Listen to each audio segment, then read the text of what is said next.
Well,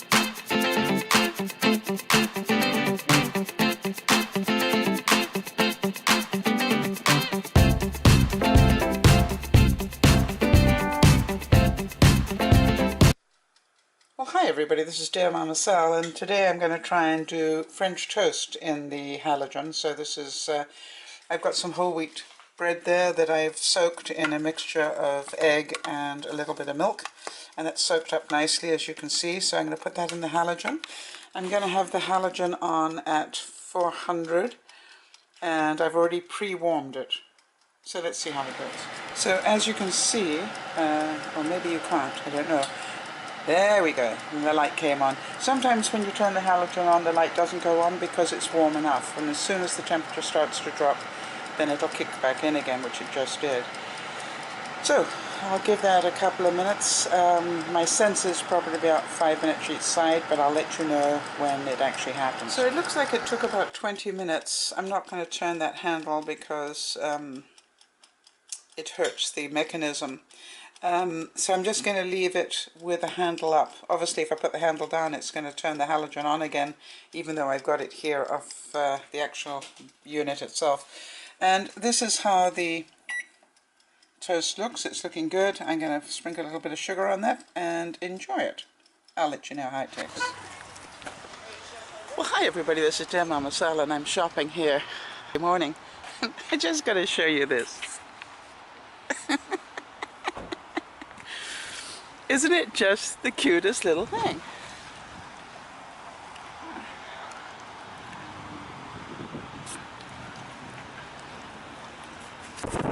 Goes under the category of things that amuse me, and that sure did this morning. As you can probably hear, I've still got a really sore throat. I'm really struggling with this second cold. Getting a cold on top of a cold is not a good idea. But onward.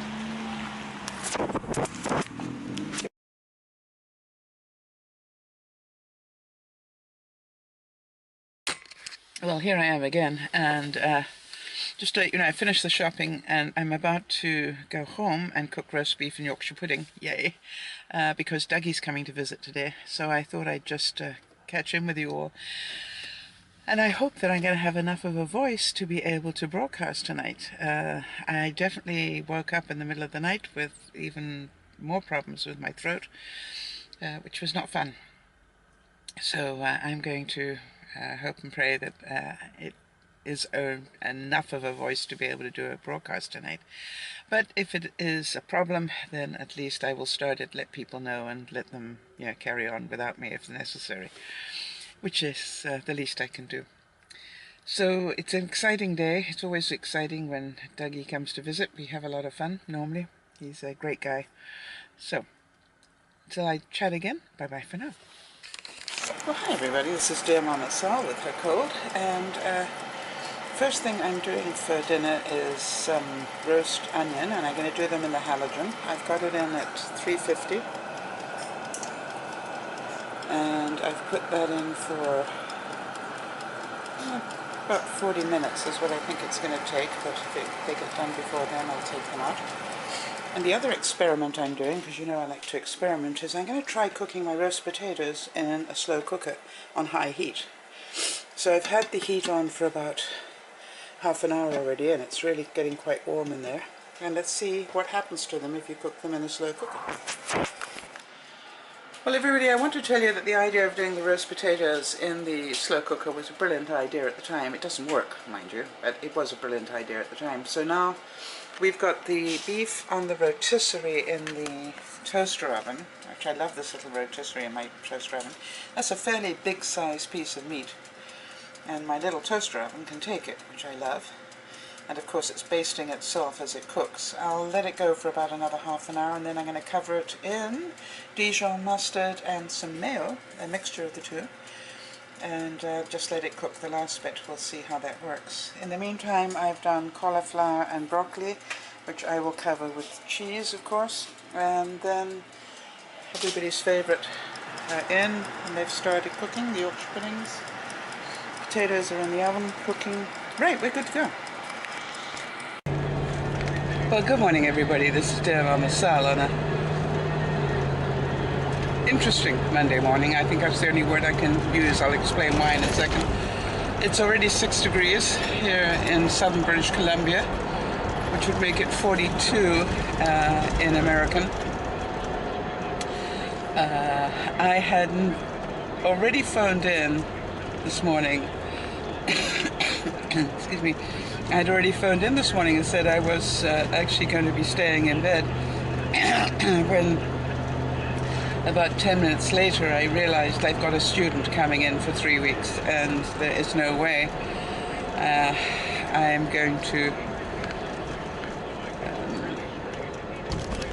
spoil that experience for a student if I can help it. So I'm going to go to work as best I can, and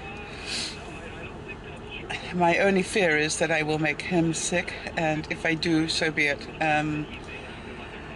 I think that would be the better of the two evils, quite honestly. And, I know that a lot of you are saying, oh, you're obviously sick, you're stay in bed. Well, yeah. Under normal circumstances, I would have done. The only thing that concerns me is that this has gone down into my chest, and I am a little bit vulnerable to bronchial type things because of all my years of smoking, I guess. So I just need to be careful. Anyway, having said that, I just apologize for the sound of my voice and the fact that I obviously have quite the cold, and I'm sure you'll forgive me. Alright, so let me just explain that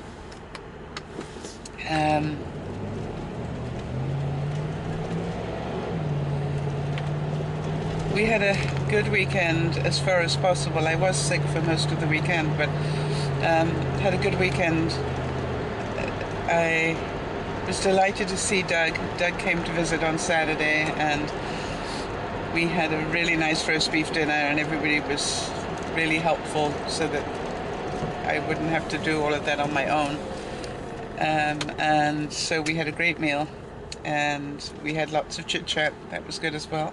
And then Dougie as well was really great about coming on and chatting to the peeps, so that was fun.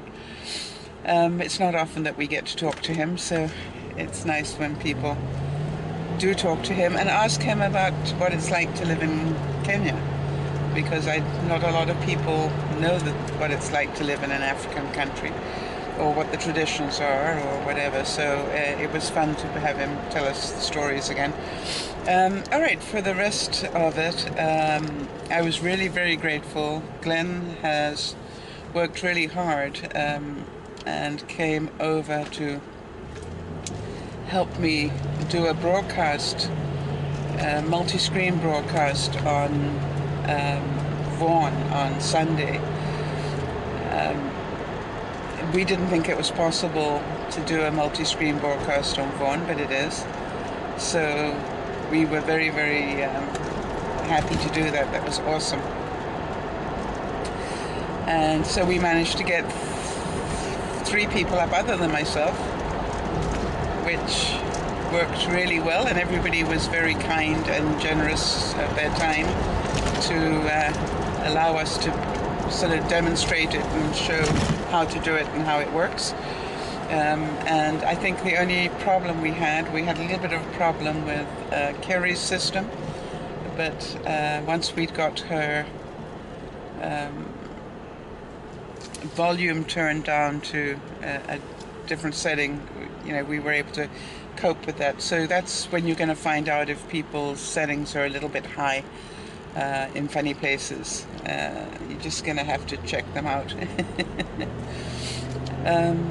So anyway, but the good news is it was doable, and I think people were quite surprised that it was doable. And I'm very, very grateful because, as you know, I'm really very unhappy with TinyChat at the moment. Not just in the problems that they have, but the fact that they cannot control them. I find that really frustrating. It's one thing to have a lot of problems, but there's another thing when you just refuse to do anything about them. And so my sense is, why supports that system.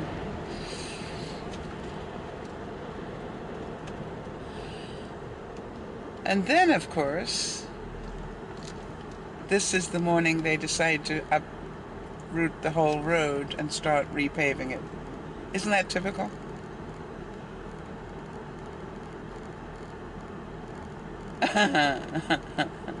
That's life, right? Okay, now could I get really angry about that? Sure. Is it going to make any difference? No. Can I curse and swear about them? Sure. Oh, isn't that delightful? The young man right in front of me in his Mustang with a N driver tab on it just spat out of the window, and he's trying to see how he can circumvent this lineup, and he can't, which means he's about to get dangerous. He's obviously very late for something, and he has no patience, and of course the road belongs to him, not to anybody else. So I'm just going to give him a bit of distance in case he gets any bright ideas. Of course, if he had my Jeep, he could just go straight over the median here and away. Hey, but he's got a Mustang, so he can't. Way too low. I must admit, there have been a couple of times where having my Jeep has really helped me in an emergency. Yeah, there are people turning around and going in the opposite direction.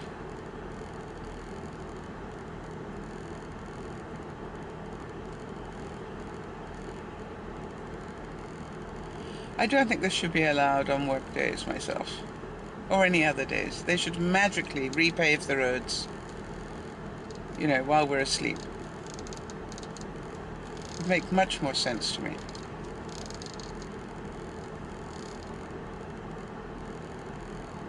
They're actually going to let us through, maybe.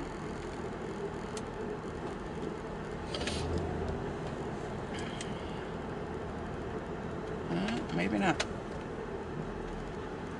Oh, there are going to be a lot of angry people today. Anyway, so it was a good weekend. No complaints at all, other than the fact that I got sick again, and we know that that's probably due to the fact that I'm a bit overwhelmed. But the little boy wonder,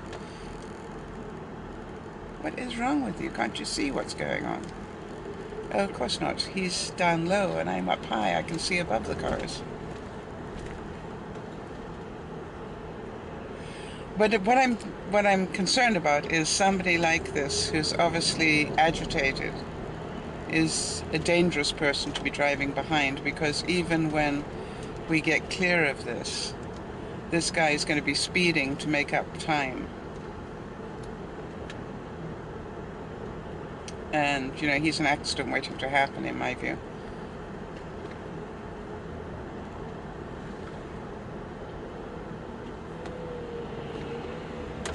But we'll see.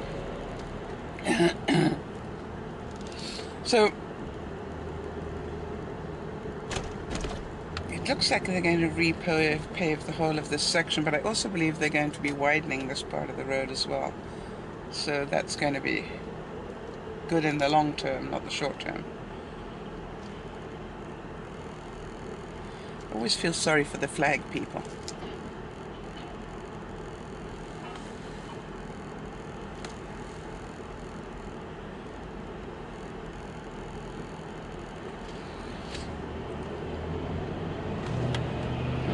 Okay. Well, the good news was he didn't get stopped by the traffic light as well.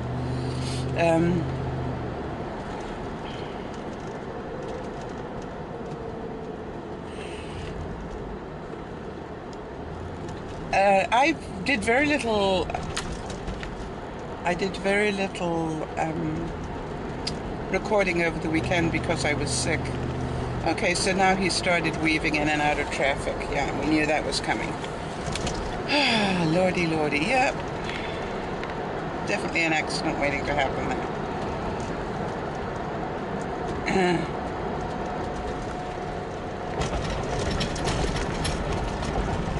Scary.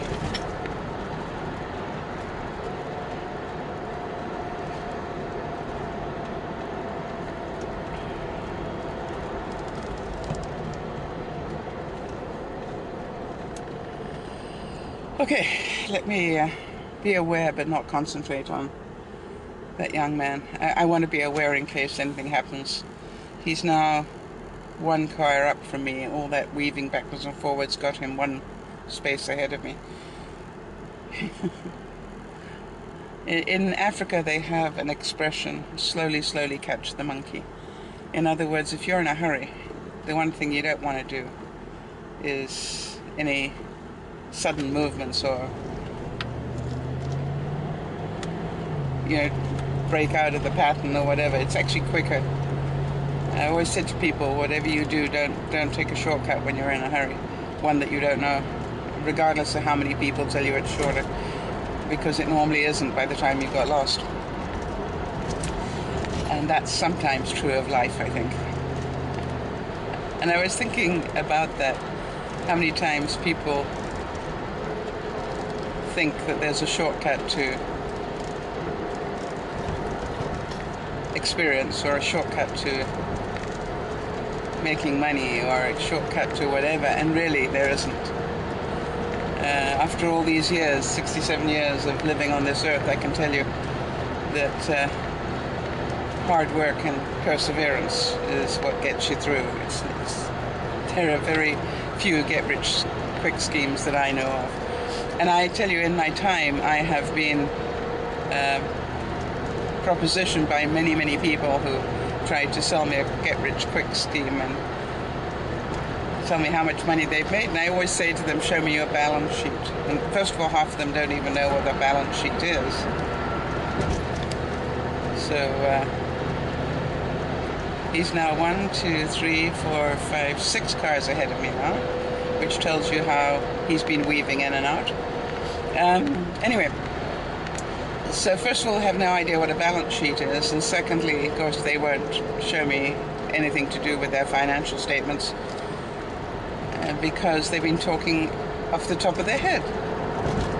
And whilst I'm quite sure there are some people that have made money on some of these different programs, very few. And unfortunately, they are a good business to do people with, as far as I'm concerned, the more gullible. And yes, a few people do make a few extra cents, and you know, that's great. I'm very, very pleased with that, for those that do. But it's not the norm. It is the exception. And any business that sort of, you know, just brings you on board so they can get all your contacts in their database system, and that basically is what happens. You know, they'll bring young people on board, and they want you to sell to your family and friends, and the reason they want you to do that is once they've done that, they've got all your family and friends in their database. And that's a pretty good place to have you. So I wonder if any of you have ever done anything like that. Have any of you been caught up with any of those get-rich-quick things, or maybe you've done a party plan thing? And I'd like to know if you have. Are you still doing it? And if not, why not? Because my experience, from what I know, is that it's a lot of work for very little money most of the time. However, I'm very glad that some people have done it, because I've bought some fun things on party plan things, where I have tried the dickens not to go to a party plan, and then ended up, because it really was a good friend of mine and I did want to support them. And I have managed to get a couple of useful things. I think that Yvonne's sister-in-law was doing the kitchen gourmet or something. I can't remember what it was called, and I really did get some nice things in my kitchen. They were very expensive, but I'm happy to have had them. Okay, so as you can probably hear, my voice is not getting any better. I hoped it would if I kept talking. And so I'm going to rest it now for a little while, and I'm going to hope that you guys have a wonderful day. I'm sorry this is short, but short is better than nothing, I hope, and that's what I decided to do. I'm going to remind you to work hard at whatever it is you want to do. I had some interesting comments from people this week about the vlog I did about surviving with pain. And strangely enough, and it did quite surprise me, strangely enough they found it inspiring to know that they weren't the only ones suffering. So I was delighted for that we could do some good with that topic. So I think it was Jennifer that brought it up. Jennifer, thank you for bringing up the subject, because whether you thought it would or not, it helped other people. This is Dear Mama Sal saying bye-bye for now.